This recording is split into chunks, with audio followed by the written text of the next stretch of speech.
So let's start with elevator pitch, which is the basic form of pitch. And I think everyone should have an elevator pitch because an elevator pitch is something that you have to use on a daily basis, a weekly basis, something that, just meeting someone in the street, just getting an introduction to someone at an event. Okay, tell me about what you do. This is your elevator pitch.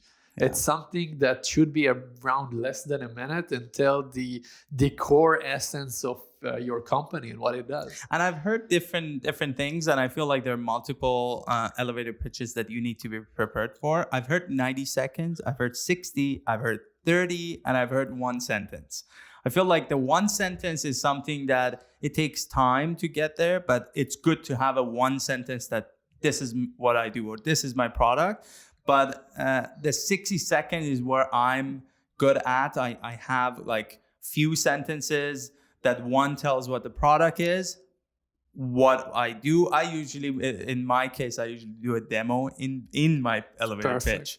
But some people Me too, can't. by the way. Yeah, really? Me too. Wow. I think this is the fastest way to illustrate it. Nice. If you can.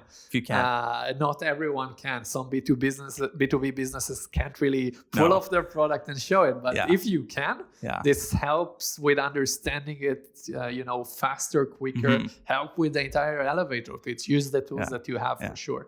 But I agree with you. I think it should be under 60 seconds. Around a minute or so. I think one sentence is not really something that can, convey meaningful information. But in a minute time, you should be able to give a clear enough picture of what is it that you're doing. Now, I'm going to ask a question because this is something I'm curious to know what you think. When you do an elevator pitch, how much should you focus on the problem or solution? Because here's the thing. I know that if I talk too much about the problem, then at least in my case, some cases are different. Then people lose interest. Then I have to quickly get to the product. But some instances, it's a lot nicer to talk about the pain point and then introduce the product. I'll tell you my philosophy. And every time that a pitch is mentioned, if it's an elevator pitch, if it's a regular full pitch even on stage, sometimes people get into these boxes. I need to talk about the problem, solution, the market.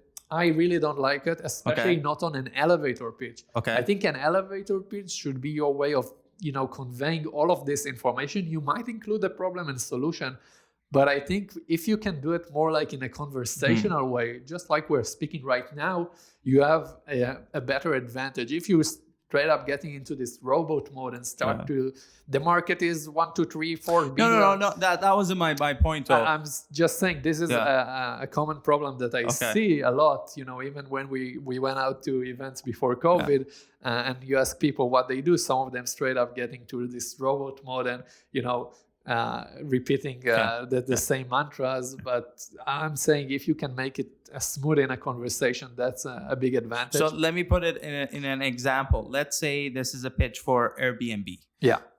So instead of saying we connect guests with homeowners, saying that how you travel and you can't find places and it's not cheap enough, this is what we solve by doing it. Absolutely. That's a better way of conveying the information. If you can do it from the problem, but in a manner of a kind of a story, something that's relatable. It doesn't necessarily have to be used personally. I mean, if you can do it about you, but you can also demonstrate about the market. There are a lot of people who are traveling to business every year, and the hotels are shitty. And for sure, the story, the art of storytelling, everybody gets pinned in their seat and they want to listen to a story. So that's really important. And in my case, I remember the first, this is a matter of practice. The first dozen events I went to, I was horrible at it. I had no idea what are the highlights of my product. I took 5 minutes to explain the product.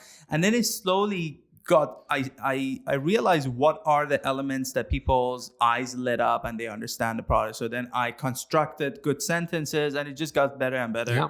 And by the time I had my 100th event, I had the sentences one after the other. And it was like a puzzle in my mind.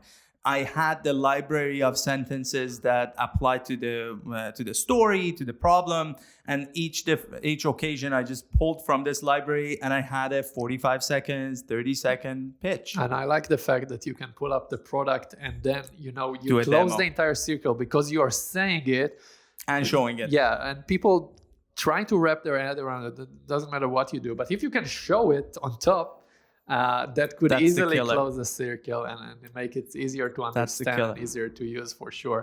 So I'm sorry to interrupt. One of the reasons I had a lot of practice was most of these events, you had 60 seconds to get up and say what you do. And most people struggled. They got up and there was the most boring thing. And because I had the demo in it, it made it even it's making it more engaging, making it more exciting. And I can completely relate, when you're going to this event and they're like, okay, now you introduce yourself.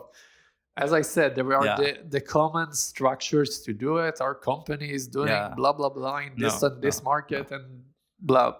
You can get into it and tell it as it is, as through you as a story. If you can demonstrate, that's even better. You get people excited, they get to remember you. And I think this is all about elevator pitch, making something memorable, exciting, fun. It's more about how you make people feel about what you say and your product. And absolutely, if you can bring it to the table, that's good. Here's my biggest pet peeve. If you guys are listening and if you're doing a pitch for your product, services, your business, here's my biggest pet peeve. Somebody asks, I've asked people that, what do you do? They go for 3 minutes rant and you have no idea what the fuck this person is doing. Yeah. They make it sound so extra. They're like, we are connecting, we're making people feel certain way. They go use these buzzwords and marketing jargons that you're like, dude, what are you doing? Yeah, if they're talking for 3 minutes and you still can't really understand what they do, it's not a very good elevator pitch, and it probably isn't an elevator pitch if it's over a minute. But it's really useful to use it in networking events, as you said. So you should prepare for it in a way. You should have in your mind the right steps of what you're going to say to describe the company in less than a minute. But you will use it.